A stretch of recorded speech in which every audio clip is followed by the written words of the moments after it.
Good evening, everybody. Welcome to this episode of the Around the Ropes radio show. And guys, you know one thing with us, we do it regularly on our show. We cover independent wrestling from basically around the country. And we're trying to get our foot into our own backyard here. And we figured, why not bring on somebody who, a lot of people know this gentleman, a lot of people know his company. I personally think it's one of the most legendary companies in the tri-state area. The man behind Warriors of Wrestling is on with us right now. For the first time, Joe Bellini. Joe, welcome to the show. How you doing, my friend? I'm good, man. Thanks for having me on. Absolutely. Like I said, I'm really looking forward to this. Before we get into, with what's going on right now with Warriors, what got you into being a pro wrestling fan? Oh, gosh. Well, you got to go back a long time ago. Actually, October of this year, I think, if my math is right, it will be 40 years since I started watching wrestling. That puts us in 1985. Yeah, right. Yeah. So it was my birthday. LJN just started with those big rubber wrestling figures, if you remember them. I went to a toy store in Brooklyn. My father got me Hulk Hogan and Jimmy Snuka and went home to my grandparents' house later that day, the next day. And I started watching, well, for one, I started watching the Hulk Hogan Rock and Wrestling Connection, which was the cartoon, Hulk Hogan's Rock and Wrestling, I think it was called. And then Saturday morning at 11 on Channel 9 in New York in Staten Island was their morning show. And then I think at 6 o'clock at night on Channel 9 was the show that was from Poughkeepsie. So that's basically how I started watching wrestling. At the time, I think it was between WrestleMania 1 and 2. So what I think Steamboat Morocco were feuding. Hogan was just getting into the feud with Bundy maybe a few months later, something like that, And that's the one, if I remember correctly, WrestleMania 2 was famous because it was in 3 different cities. To me, it was the worst WrestleMania. not because it was in 3 different cities, just the majority of the card I don't think was good, except for maybe like the Bulldogs versus the Dream Team. I don't think it was that well, actually, it's funny you bring up the Bulldogs. If I remember correctly, that was WrestleMania 2. Their manager was the late, great Ozzy Osbourne. Yeah, he was seconding Captain Lou Albano at ringside, yeah. So it's kind of interesting you bring that up, being that with the news that just broke yesterday. Yeah. But now, obviously, young Joe Bellini. Now, when you wanted to get into wrestling, was it you wanted to become a wrestler, or did you want to go on what got you into eventually what we know now as Warriors? Well, so, all right, I started wrestling at Gleason's Gym for Johnny Rods in the late 90s. On and off, I would come, I would go. But something happened. We had a falling out in 2007. Me and another guy there named Matt Kaplan started. We're just fed up with his bullshit. So we just said, hey, let's run a show. I just wanted to run one show. That's it, just one. Mm-hmm. We went to South River, New Jersey, put on a show, and then Johnny kind of threw all the guys that did my show out of his school. So I kind of had no choice but to stay alive for those guys at the time. And, the rest is history. We're coming up on the 18th year anniversary. We've been running consecutively every month since. We see that a lot now in independent wrestling. Companies come and go. A lot. Yeah. But to sit there and run consecutively for as long as you guys have, and it's been monthly, I have to give you guys a crap ton of credit for that. Thank you. We even ran during COVID. Illegally, but we ran. Okay, you bring that up now. What do you think is the reason behind your ability to stand the test of time for almost 2 decades now? Because a lot of people want to see me fail, and I can't let that happen. That's one of the reasons. Well, we have a good fan base. I have a good roster. And we have a really strong social media following, so people are interested in what we're doing. We have good houses, at our live events. We have a good training center, so it's just everything combined, No, and I will admit, I have not had the ability yet to be at a Warrior show. I definitely want to come to a show at some point, because even though I have not been to one, I keep up, with what you guys are doing. And the one thing I also have to give you a lot of credit for, and again, you don't see a lot of promotions do this, is they put out a list of the results of the show right after. Or maybe not right after, but the day after. All our results, all our title history, all our events, everything's on our website. If you're bored one night, just go on there. All the event, everything's listed in chronological order. Yeah, well, that's actually, I was just reading up on it before, because one of the things I noticed was a lot of names on there I've seen over, the last couple of years, especially with doing this show. And one of the rivalries that we've seen a lot, especially in independent wrestling, is TJ Marconi and Darius Carter. I knew you were going to say that. I knew you were going to say that. What do you think about their rivalry right now? And do you think their rivalry will ever have an end? No, because nobody likes TJ Marconi. I'm just joking. They work good together. They have a good chemistry. In fact, a lot of people don't notice. TJ brought Carter into WOW back, God, 10 years ago or something like that. 10 years ago. And it's funny to see how far both of them have come. And it's funny because I've had Darius on here before, and I brought up to him about who's some of your greatest rivals. And for some reason, he always forgets Marconi. I'm like, I feel like every time I turn around, it's Darius and TJ. It's like I sit there. I'm like, okay, we get the point. Yeah, I mean they work really well together. I'm a fan of the bigger guy like TJ against the smaller guy. I know TJ here has wrestled Moff, who is almost equally as big as him, Yeah. or definitely not as tall as him, but maybe as big as him. And they're good matches. But I'm a fan of the big guy versus the small guy. The big guy beating the shit out of the small guy, and then the small guy making the comeback. Yada yada. But now we bring up TJ, we bring up Darius. I mean, you look at independent wrestling right now, and there's so many guys who. I mean, a lot of people said this, who should be signed to some of the bigger companies at this point. As a promoter at this point, with what the pro wrestling world is it harder or easier to run a company now? It depends on the state you're in. I mean, I don't know if you're aware, New York has a state athletic commission that requires you to have an ambulance on site, requires you to have a medical doctor on site. You have to be bonded. You have to be insured. You have to have a license. Usually you have an inspector here. He seems to only come to my shows. Well, unless, there's something better to do. But if you go to New Jersey, you don't have those expenses. So New Jersey, you can pretty much do whatever you want. So to me, I guess it's easier to run in New Jersey. But then you also have guys on shows that probably shouldn't be in a wrestling ring. So, it's poison, I guess. I totally get what you're saying on that. But a couple of other things I want to get to before we get to what you guys have coming up. Bellini Club. I know that's one of the biggest factions right now in Warriors of Wrestling. How did that get started? I really don't know. I made a heel turn back in the spring of 23. And I don't remember when the Bellini Club...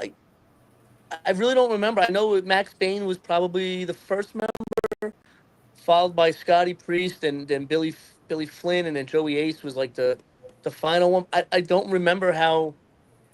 I don't remember the actual. That's pretty bad too because it was only 2 years ago. It shows a lot from my memory. I really don't remember how it started. Because like I said, I've seen the result, and I always see the Bellini Club on there, and I'm like, to get a faction over, especially in independent wrestling, when schedules a lot of times don't line up, and you don't know if you have a guy. I know how it started.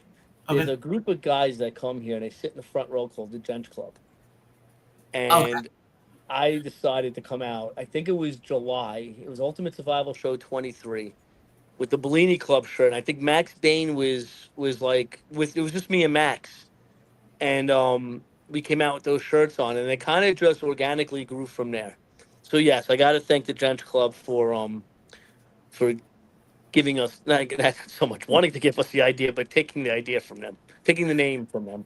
No, I get that, but what I was saying before though is to have, a storyline like the Bellini Club go on as long as it has, when schedules a lot of times don't line up, and you don't know if you can have a guy be at one show but not be at the other show. But the fact that you're able to keep that story going, and it seems like everybody's basically there every show, in essence. Joey Ace wasn't here for June. He was overseas. So other than that, yeah, we pretty much have the the bands together every show. But yeah, Warriors tries to be as much storyline driven as much as we try to put good matches out there. No, and it's not always easy. It's not because people pull off shows or something happens. When you run again every month for X amount of years, something's gonna happen. No, I really totally get that. But you were saying before though how you guys have been running out for the last 18 years. And I know some of your bigger shows, obviously, is the anniversary show, the Ultimate Hmm. Survival show. Hmm. How far in advance do you start prepping for these shows? So the anniversary show, I started brainstorming it. I don't want to give too much away, but I started brainstorming it with some other guys. I'd say late spring. Maybe not the whole show, but the some of the parts to it, and then the rest of it kind of falls in as the months, and the year goes on. Because I was watching a previous interview you did, and you said that you focus it around the main event. Hmm. Was Yeah, that that's true. your decision to kind of build it like that, or because in all my years of following independent wrestling, that's actually the first time I've heard of it, and it's actually a very genius way to run. I don't know if it was my idea. That's the way it's like after the anniversary show, we go into January and the show is called New Beginnings, and we kind of start seeing where we want to go. We have ideas in our head. But we might not have the the main event picked for the following year, but we kind of have some ideas of where we want to go. And we kind of use the first few months to see what guys are doing, what kind of. I don't want to give stuff away, but kind of see how the fans react to certain guys, how different storylines are unfolding. But yeah, come late spring, I have the 80% in my head what I want the anniversary, what I want the main event for the anniversary show to be. Now, shit always happens, Yeah, I but get the it. idea is kind of in place, and then we see where it goes. If shit happens, shit happens. Then we have to audible. Now, let me ask you this though: if let's say you have a storyline in place, Hmm. and you're steadfast that this is the storyline we're going, Hmm. and because we see it in WWE a lot, where all of a sudden the fans kind of dictate where the story's going. Hmm. Would that be similar with Warriors? And the reason I bring it up is we Yes. saw it with WrestleMania 30, with Daniel Bryan getting put into the main event. We Hmm. saw it with WrestleMania 40 when Cody and Roman, eventually had their end into their 3 year long thing. Is that the same thing, with Warriors? Yeah, we maybe not for the anniversary show, but we've had shows where we kind of made some changes because of how the fans reacted or didn't react to certain people. So yes, but I don't know. Like I said, my memory's terrible, but off the top of my head, I don't know if we ever changed the main event at an anniversary show for that. And then Ultimate Survival, just for people who are watching this, me to know what exactly is that? It's a Royal Rumble's Oh, rules match, okay. where the winner it just happened this past Saturday. The winner takes on whoever the heavyweight champion is at the anniversary show in December. Okay. No, I get it. A couple more questions I got. I've seen a lot of the Warriors guys be on WWE recently. Roger Yes, Mendez, Joey Ace. How Danny excited? Storm, Mike Titello.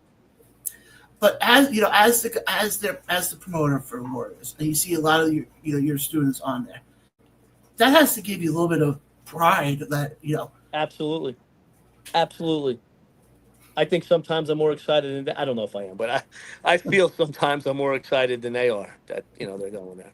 I'm very proud of these guys for not only going once or twice, but continuously going.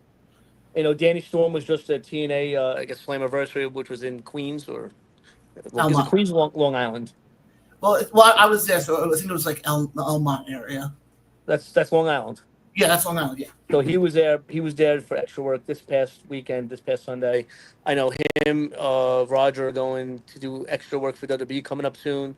I believe Mike is too. I know E-Rock probably sooner than later is going to be doing some extra work. Yeah, so I'm very happy to have my guys, and my guys are professional. They know how to behave there. Like some people, I don't know how they get called to begin with, but I don't have to worry about that with my guys. Now, one last question I got before we get to what you Chris Steeler was at TNA in Pittsburgh. So yeah, you know, I think it was last year. Your alter ego had a match with Vicky. yeah. How did that come up? So I was feuding. I wanted to help Angel Metro in ring. Yeah. So I started to feud with her, and I said, "Hey, how about at the anniversary show? I challenge you for the women's title. I obviously have to be a woman." Yeah. So that's how that started. But she had a medical issue before their anniversary show, so I advertised it, Joel Bellini, and I had to go through with the match. And Vicky, Rob does a lot of work with Warriors. That's her boyfriend, and I've known Vicky for a long time. She's always reliable. So I called her up and said, "Hey, you want to come in and we could, kind of fix this or." Because like I said, I already advertised the match. We'll do the best we can to give them at least a match, and I make a fool out of myself out there and make Vicky look good. But I remember when I saw the pictures for that, like I said, I give you a I lot hope of. you watched the videos leading up to it. Me dressing as the women. It was 3 of them. It's on Instagram. I've seen them, and I've said I give you a lot of credit for putting yourself in that position. But it got the story over. Hey, listen, I'm a firm believer that the villain, the heel, the bad guy, they could get up on the face, but when it's time to show your ass, you got to show your ass, and the villain always makes a fool out of himself. That's just the way I am. Now, obviously we're at the halfway point of 2025, soon to be, towards the tail end. Who do you think out of Crazy. Warriors? It's insane. Who do you think is going to have a standout second half going into 2026? Mike Totella. That's one of the guys. I mean, you just asked me one. That's one of them. But no, I can definitely see that. But last question I got for you before we get into what you have coming up, and I kind of asked you this before we went live, so kind of give you a bit of time to think about it. If you had to construct a Warriors of Wrestling Mount Rushmore, who would it be? Of all time? Of all time. That's 4 guys? Yep. Jason Karloff, Chris Steeler, Darius Carter.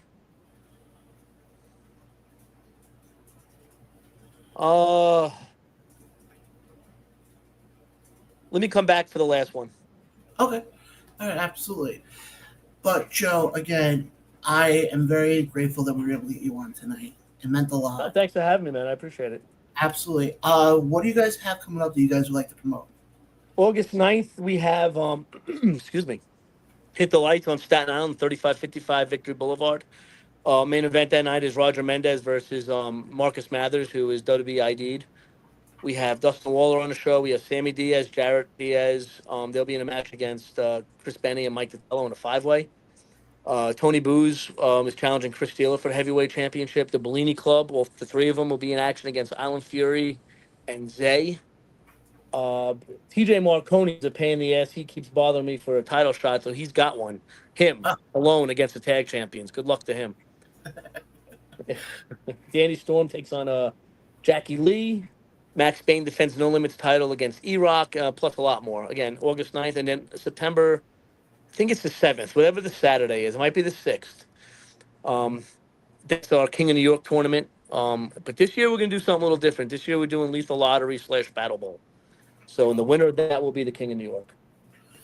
Okay, absolutely. And did you come up with the last one yet for Mount Rushmore? So what did I say?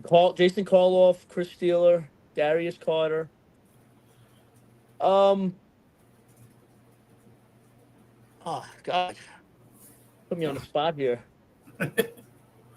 Forget 18 years is a long time. There's a few guys I could put in there. So for right now, I'll put Mount Rushmore, Warriors of Wrestling.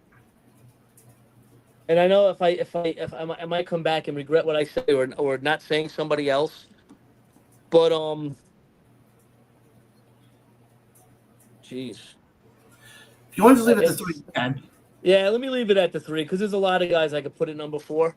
Yeah. And it could be guys from, I could say a guy like Abdul Nasir, who's been with me since almost the beginning, and he's still here, and he's a very valuable part of the company. I could say, an up-and-coming guy like Roger Mendez. I could say a girl like Nikki Adams. I mean, she really was the women's division for a long time. Chris Banks is another guy I got put in there. There's a lot of people. So I'll leave it at the 3, and the 4th one we could interchange. But again, Joe, I'm glad we were able to get you on. Definitely want to eventually, when everything gets figured out on mine, definitely make it out to a Warriors show. Please be my guest out here.